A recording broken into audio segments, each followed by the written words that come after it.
राष्ट्रीय शैक्षणिक धोरण 2020च्या 4थ्या वर्धापन दिनाच्या निमित्तानं शिक्षण सप्ताह साजरा केला जात असून या शिक्षण सप्ताहांतर्गत आज दुसऱ्या दिवशी वसंतराव काळे प्रशाला व कनिष्ठ महाविद्यालय वाडीकुरोली येथे मूलभूत संख्याज्ञान आणि साक्षरता दिवस, गणितीय परिपाठ, निपुण प्रतिज्ञा, गणितीय कोडी व तालबद्ध आणि संगीतमय पाढे घेऊन साजरा करण्यात आला। प्रशालेतील गणित शिक्षकांनी हा दिवस कसा साजरा केला पहा त्याची काही ही क्षणचित्रे।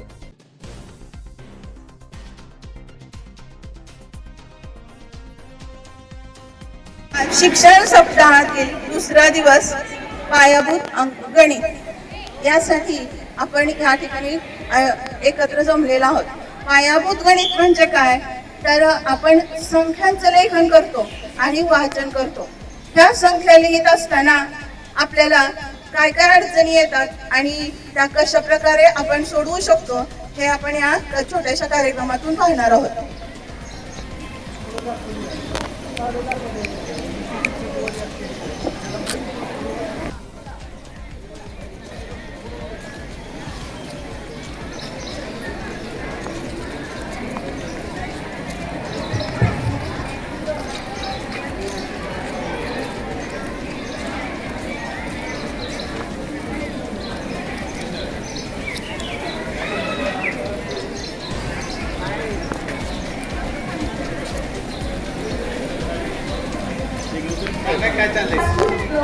हे अंकावरून जे आहे त्या 9 अंकापासूनच आपण दशलक्ष,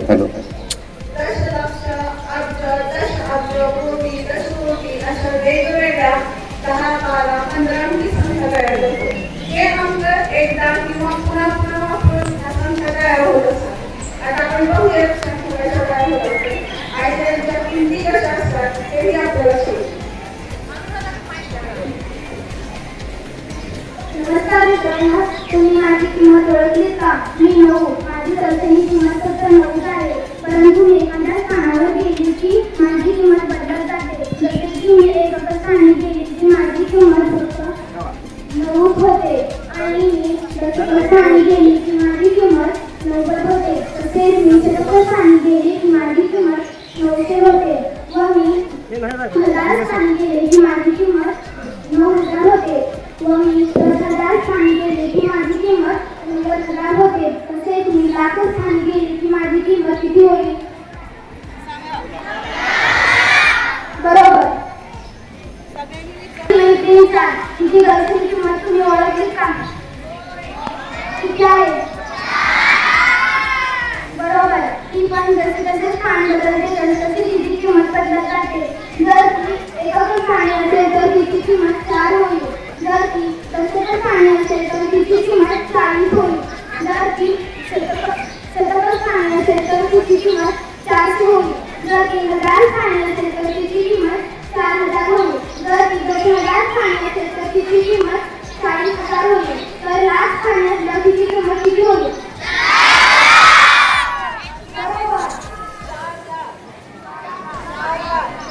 बरोबर, 4 लाख।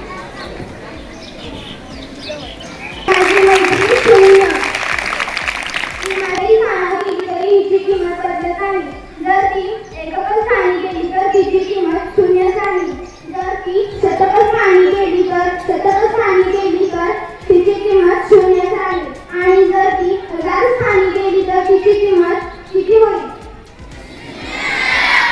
बरोबर। आणि जर ती लाख स्थानी गेली तर तिची किंमत 0 झाली।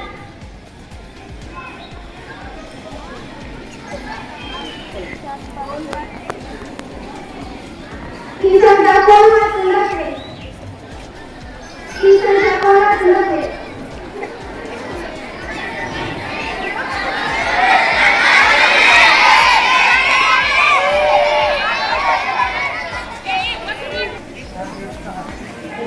ही संख्या कोण योग्य क्रमाने लावून दाखवेल? ही संख्या कोण योग्य क्रमाने लावून दाखवेल?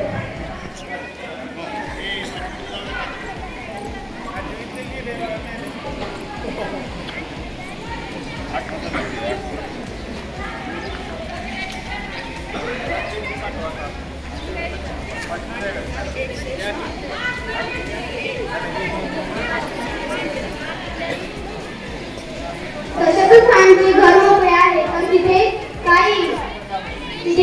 शून्य येईल. बरोबर.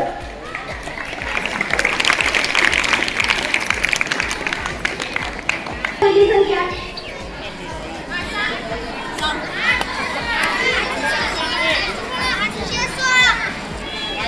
बरोबर आहे. 816. 8106 ही संख्या लिहिलेली असते. बरोबर आहे का? आता काही मुले 620 ही संख्या अधिक लिहितात. ही बरोबर आहे का ही संख्या 620? मग कधी लिहिणार 620 ही संख्या? ही संख्या कोण वाचून दाखवेल?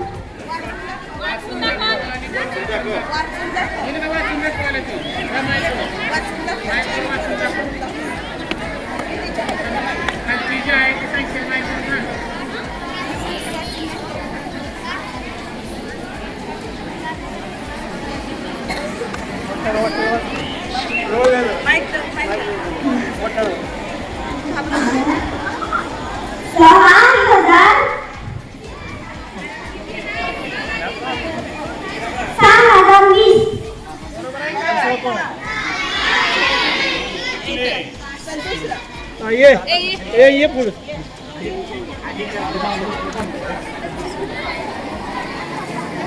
6020.